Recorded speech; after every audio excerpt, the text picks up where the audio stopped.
Hello, hello, hello, everyone. It's your main man, Darren L. Palmer, Chief Book Officer with Self-Publishing 30 Days. I'm excited to be with you for another episode of Market Leader Live. Hey, I get to interview those who are titans of industry and hear their strategies, their techniques that allow for them to go to the next level so you can. Today, I got my good buddies on. I got Daniel and Elliott in the building. Say hello to everyone. Thanks for having us. Good to be here. Thanks, Darren. Appreciate it. No doubt, no doubt. Okay, we're going to start off with, let's say, Daniel, if you just give a background a little bit about who you are and also share the name of the book, and then we'll go to Elliott. Yeah, so my name is Daniel Moskowitz. My day job, I'm the Director of Sales at Advance Your Reach, privately held organization, helped over the last 3 years grow it to over a $20 million company. And I've been in direct B2B sales for the last 25 years. Have sales teams selling hundreds of millions of dollars in products and services sold. Personally sold over $30 million just to my own name. And it's been a lifelong pursuit. I started getting into sales because I was duped into getting a gym membership when I was in university. Guy sold me everything, and I couldn't afford it at the time, and it cost me $236 to get out of that contract. And ever since that moment, I dedicated my life to figuring out how to make sure that I become a salesperson that sells people that stuff that they need, not that they don't need. And so together, Ellie and I came together and created a book called Sales Jiu-Jitsu, the Secret Black Belt System for Champion Leaders. And we're really super proud to get that out to the world and talk a little bit more about it today. Awesome. Thank you so much, Daniel. We're going to go to my man, Elliott. Yeah, Elliott Bayev. I'm a second-degree black belt in Brazilian Jiu-Jitsu, been training for over 25 years. I have my own small business. I've been an entrepreneur for the last 15, maybe a little more. And I, try to focus on social entrepreneurship through my business, but I also have a program for entrepreneurs called Mastermind BJJ. It's a jiu-jitsu program where we'd kind of close the gym down. We'd have a number of entrepreneurs come in kind of outside of regular hours and just do some private training. And then we'd go for brunch and do some masterminding, talk business and strategy. And Daniel actually came out for some classes. We had some mutual friends. And just every now and then when I'd show a technique or I'd explain some of the philosophy, you'd see his eyes light up. And as we would go to brunch and talk about it, it just seemed like there were so many great parallels between the way I taught jiu-jitsu and the way he was actually teaching sales. And as this kept coming up, someone actually just suggested, hey, you guys should write a book. And, few months later, we actually started putting pen to paper, and now we're here. And sales jiu-jitsu is a real thing. Awesome. And I thank you fellas for sharing it. For those who are out there who are paying attention to this interview, just some nuggets that the gentlemen have shared already in the introduction of the power of proximity, of partnership, by being in the right environment that allows for a synergy to happen where ideas are able to come together. It's like GE, you can bring some good things to life. And so when you have that mindset of people who are growth minded, and so you can find ways to create an intersection and find ways of having symbiotic flows of impact. And wherever you have impact positively, you'll be able to have income too. So I think both of them can coexist with one another. And I think that what we're watching and seeing here with the movement with Daniel and Elliott is the importance of, you can come from, it seems like polar opposite arenas or area or genres or whatnot, but you can find a way to have a peanut butter and jelly sandwiches my 5-year-old loves. And it's just the best things of life, of simplicity. You can take something that seems complicated, give a concept that people can rally around, and now all of a sudden you got a unique service point that you're able to benefit people with. So if you don't mind, when we look at unique servicing point, we know some of the people who got content. So if you don't mind, Daniel, share a few of the things that make your book unique with some of the principles that you all have. Yeah, within entrepreneurship, jiu-jitsu is really popular. And so you talk about this peanut butter and jelly sandwich. We're taking two things that are like what's really super popular in the entrepreneurial world, and we're bringing something that there's a big struggle, which is sales. Boom, bringing that together in an incredible chunk of bite-sized ways of of learnings that they can go and implement. And so the differentiator really comes down to what I was learning as a student. Like, I'm the student, he's the master. Like in this domain, in the dojo, in his gym, in the dojo. Like he is the master. Like, he is the master. I am the student. But when it comes to sales, I am the black belt sales, and he is the student. So it's very interesting dichotomy of like the two of us together, because in each of our domains, we are the black belt, like in our domains. The big separator that I feel that the book has is that we set up a sales system that is designed to not hurt people.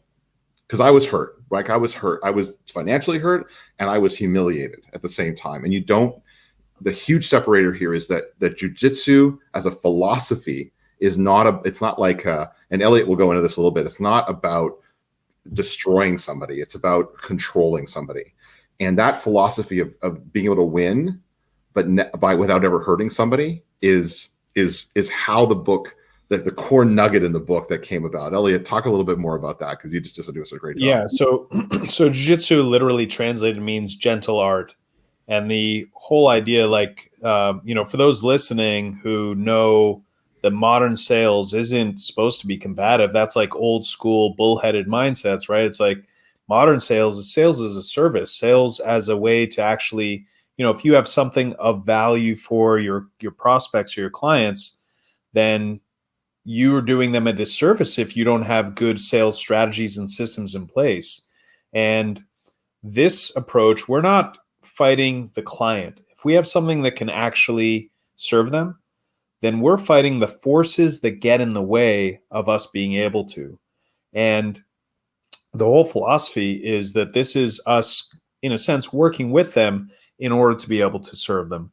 And so we break the book down into 4 segments. And what we do is use jiu-jitsu competition as an analogy for a sales engagement. So the 4 phases are pre-fight. What do you do before you show up for the engagement? Fight. How do you show up? How do you open it? Then winning. How do you actually close the deal? And then post-fight. What do you do after an engagement? Win or lose. And this is a recursive system, so that stage 4, actually feeds your information, your experience, your wisdom and knowledge for the next phase 1. So it's a recursive system that you plug into your business. I think that's amazing. The approach that you all are utilizing. And I want those who are listening to this of not hurting people.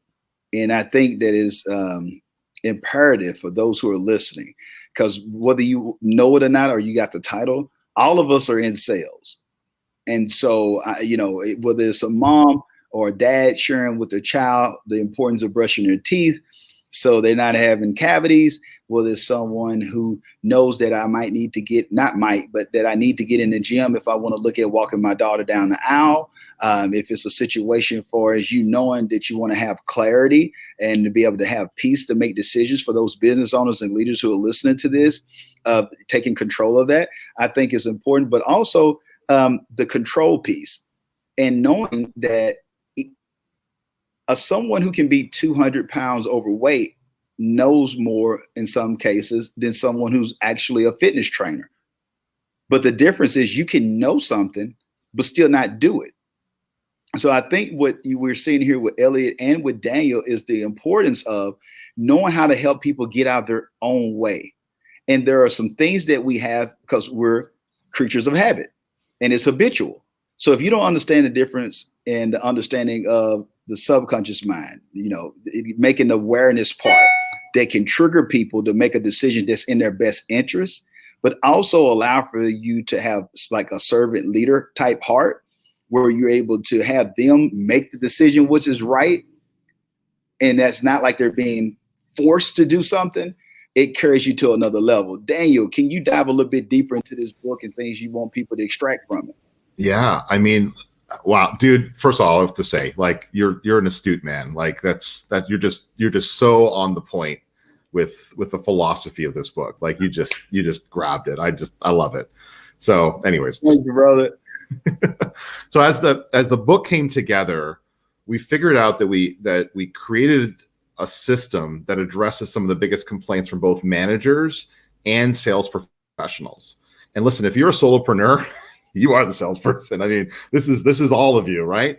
But for managers, it was like, my team isn't overcoming objections, my team isn't closing, I'm not getting consistent results from my reps. But for the professional, it was things like, no matter what I do, I can't get them engaged, or there's objections I'm getting I can't handle, or a deal you knew was going to close but it fell through. And so as we sort of came together, it really became apparent that we dealt with those. And so, what we want to do over the next couple of minutes here, or the next maybe 15, 18 minutes, is really break down for you 7 specific strategies that, when implemented correctly, will be very, very powerful to increase your conversion rates, but with existing leads. Like, I'm not talking about getting new fancy lead sources or this and that. I like just with the people you're already getting. If you can convert them higher, you will make more money. Like, we have 30 specific components in this. We picked these 7 because what I knew what happened was when I got them reframed for me, when I was working with Elliott on the mats, they got reframed for me, and I went with a different twist to them back to my team, and I saw results. So that's why I want to bring those to you here. So in pre-fight, I want to talk about training in the domain of train. And one of the problems that I'd find is my team, they would do pre-scripted objection handling, role plays. And I would say, okay, guys, go role play this. It's going to be great. And then they get on a live call, and then they couldn't actually handle that objection. It would be crazy to me.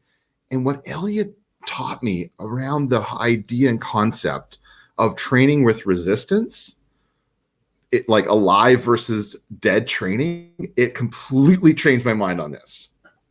So jiu-jitsu is known to be, I would argue, the most effective martial art in the world. And why is that? Why is it that how does it teach a smaller person to overcome a bigger person? Not by being ballistic and trying to, use fancy moves, but it talks about strategies and philosophies that are all based on positioning, which we'll get to in a bit. But there are other arts that use the same techniques. But what makes jiu-jitsu unique is how we train those.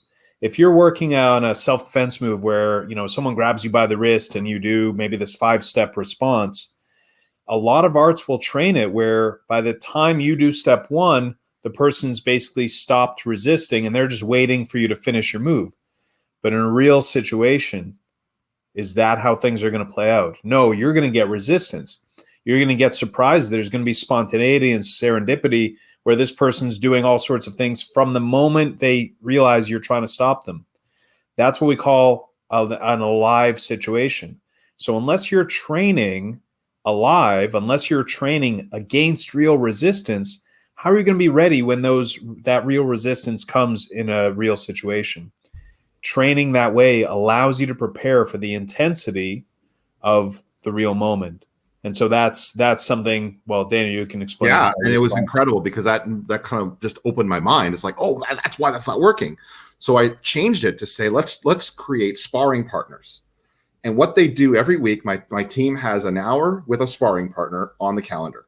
And they take a real world scenario that they were stuck with that week, and they become that person. They become it in like what their mood was like, if they were mad, if they were happy, if they were all over the place, if they're kind of flirty, if they were kind of whatever, and they become that person for their sparring partner. And now that partner gets a chance to see somebody else deal with that person. Sometimes they'll even do accents. It's funny, but it's that embodiment of something that happened real life, really in that week. And now what comes out of that session, we have a training log that we give. If you get the book, you get that. And it actually helps you log the ahas, like what was an new objection handling technique? What was a new niche angle that they took? And it helps them now send that out to the rest of the organization, and they can watch that sparring session as well. We link in the video from that they did in Zoom. So it's a systematic way of not only having people, your team, sharpen their skills, but also disseminate that information amongst the other parts of the organization. So it's really about systemizing things at a higher level. My goodness, this is like Campbell soup, man. This is good. I'm telling you.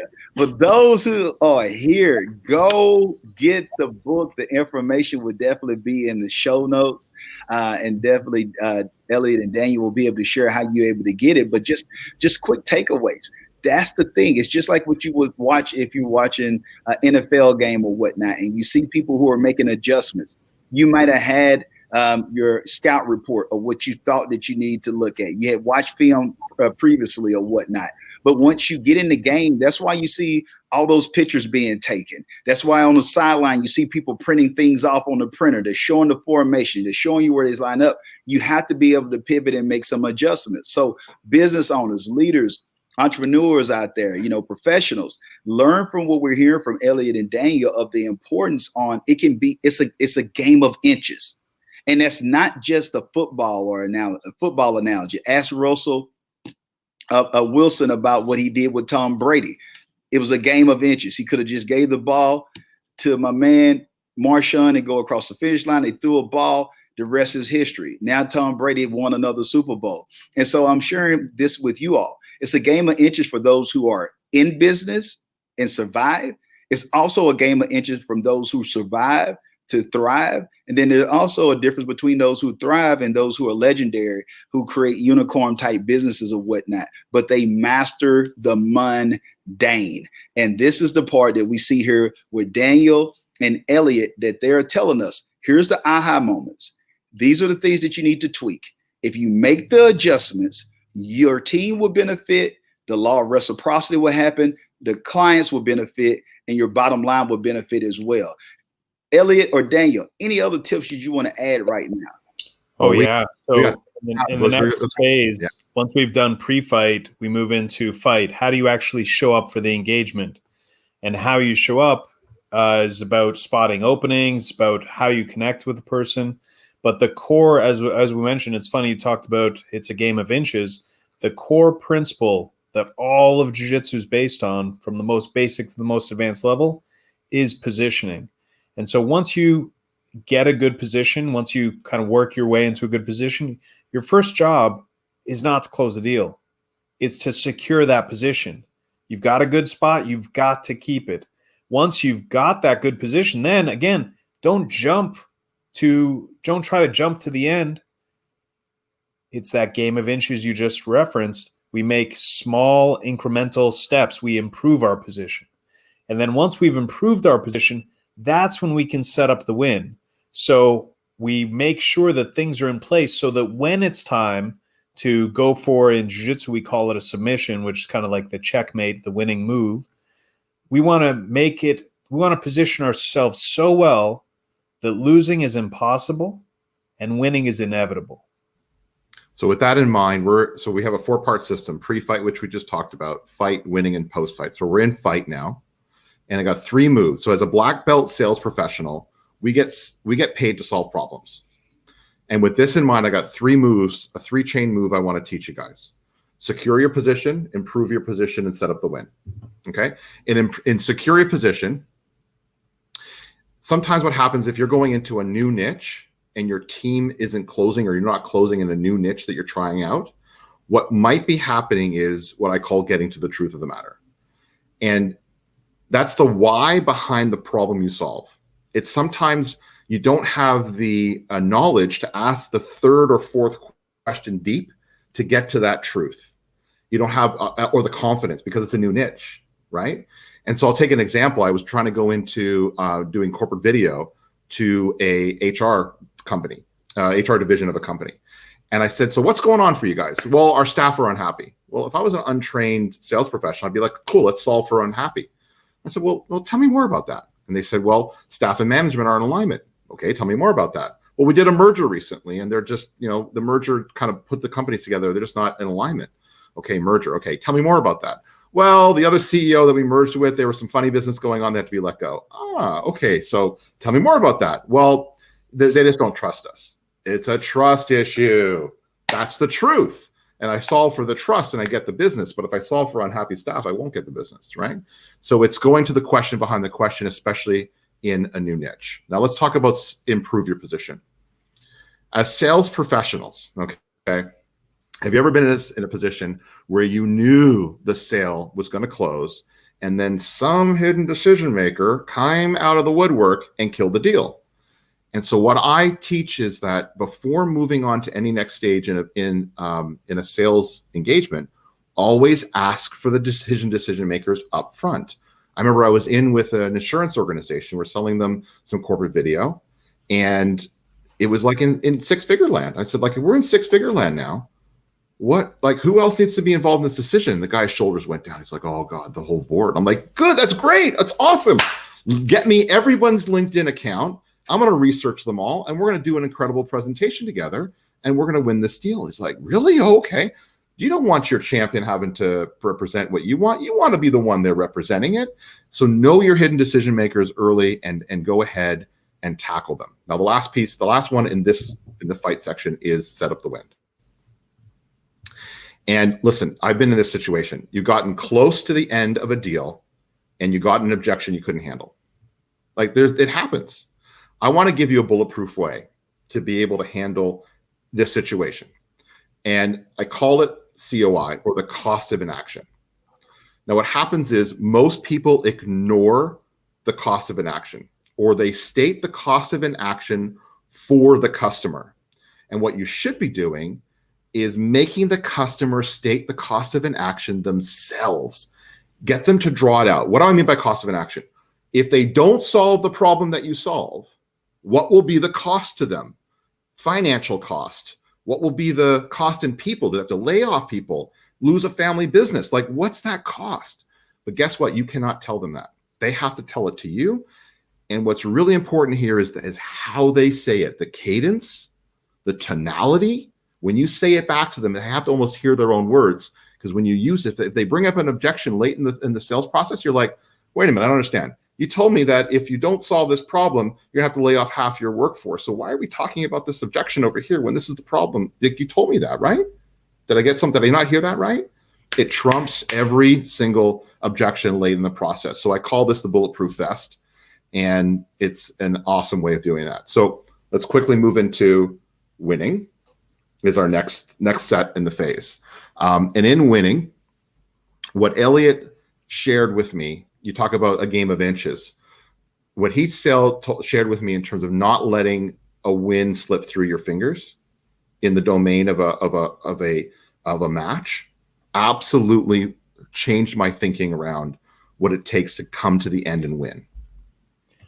So in a jiu-jitsu match, the way you win is what we call a submission, which is a move that will either a choke that'll put someone asleep, or a move that will like injure their arm if they don't give up. And so that's our checkmate. And once you get close to the submission, you get into position where maybe you've wrapped yourself around their arm. It's very easy to want to close the deal and just finish that submission. But you know, there's this expression, most people are not as careful most people fail in their endeavors because they're not as careful in the end as they are in the beginning. We were taking a very, your language, it's a game of inches. We were taking a very slow, steady, methodical approach to securing our positions. We need to be just as dedicated to that slow, steady, patient improvement in our position at the end, so we don't let it slip through our fingers. So first, you know, if I wrap myself around someone's arm, I want to reinforce that position by maybe pinching my knees together to trap their arm better, turning their hand in a certain way so it's harder for them to get out.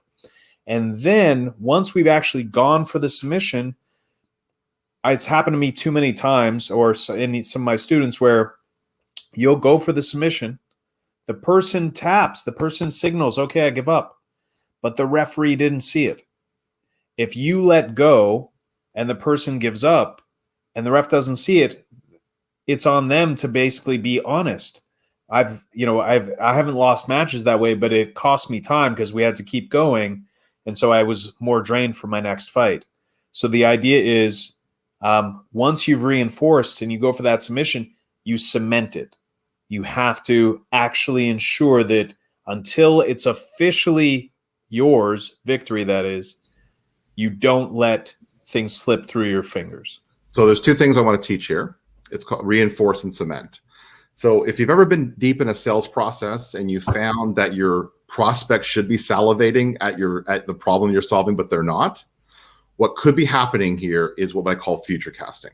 Some people, if they're even when they won't take the proper temperature, they'll just go straight for the close. I want you to future cast. It's kind of the opposite of cost of inaction. What does the future look like when you solve that problem for your prospect fully and completely? Co-create this dream with them. What is it going to be like for their organization? Can they hire more people? Can they be more productive? Can they find new niches to go into? Can they up the salaries? Can they what's possible when you solve this problem? And get them dreaming with you a little bit. Future cast and co-create it. Don't do it. You can't dictate it to them. It's got to be something you co-create together. And then in the domain of cement, man, I got to tell you, I hate this. It's the worst thing in the possible as a sales manager. You got a call today. You're like, hey, Daniel, I got the sale. I made the sale. Next day, oh, that sale, they backed out. And the reason people are backing out of your sales is that you don't take a moment to celebrate and tell them what the process is. Like, what is that? A lot of salespeople will take the money and run. They take the signature and run, or they take the verbal yes and run. But they don't take the time to sit down and go, man, let's circle the date today. This was the date you decided to solve the problem. It's solved. Today we're going to remember the day together. And now let me tell you what the process is going to be like. They're going to call you. This is going to be this. We're going to have a check-in, like the whole process. And you leave them feeling like they made the right decision. So many folks just sign and go. We got one left. We're in post-fight now, in the domain of post-fight. And I got to tell you, I've had sales reps nail and hit out of the park one day with a prospect. And the next day they have the same kind of prospect with the same kind of objections, and they fail. And this is why you need systems. And I always reviewed my losses. I never reviewed my wins. And what Elliott taught me about what he does for his students in terms of reviewing the wins completely changed my mind. And the second I did this, I got to tell you, Darren, this alone increased conversion rates for my team by 8 to 10% across the board. So Elliott, just as we're starting to wrap up here, go ahead and tell them a little bit about this. Yeah, so it's most people never bother reflecting and learning. The professional, the mature, whether it's competitor or salesperson, they know to make their losses valuable lessons, turn those losses into lessons. But it's a lot more rare for them to do the same postmortem, the same due diligence after a win. So I had a quick story. I had a fighter. He was a purple belt under me, which is 2 ranks below black belt, and he was fighting a local black belt. And jiu-jitsu's strength is on the ground. So we knew that if this black belt was going to have a good chance, it was going to be on the ground. So the plan was to always stay on the feet and never let him take us down. So my guy won the fight in 2 or 3 minutes, like very, very one-sided. It would be very easy to say, oh, that went so well, there's nothing to learn. But because we do this as a system, and this is, to Daniel's point of the need for systems, this is not something you do when you feel like it. You do it every time. Because we analyzed the fight, we saw that there was one moment where the black belt shot in to take my guy down. My guy stopped it, got up on top, and won the fight very quickly after that. But why did the guy get close enough to even get to the hips? If we had not done the postmortem, we wouldn't have seen that and seen that, yes, he was keeping good distance, but he was also staying right in front of him. He wasn't circling around. And that insight helped us improve his overall game so that in the next fight, there was never even a chance. And so this idea of learning not only from your losses, but from every engagement, learn from your wins, make it a system is super, super important. So I now make my team review their wins and tell me what were their moments of genius, but also where were the moments that they could have improved. And, it was part of getting the book, but also in our course, we got a ton of tools that we've put together. And one of them is this call review guide. And this is a tool that'll help yourself if you're a solopreneur or you have a sales team break their calls down, whether it was a call that closed or one that lost. And what it does is give you question prompts to help you discover where you can improve. And what it means is that you or your teams will increase their conversion rates, increase your company's revenues, and of course their own incomes, right? And so, yeah, those are the major ones we wanted to impart on your listeners today. Hey, I don't know about you all, but I know soon as we wrap up with this, I will be ordering a copy of this book, and I'm going to get it in immediately because this is a lot of value. If you don't know, let me just make sure that you get an understanding of what you just heard here. What you just heard here, you could actually pay 20 or 100 grand for in a VIP room or a mastermind before, pre-COVID, or what you just heard here will take. Just think about what it will do for your bottom line.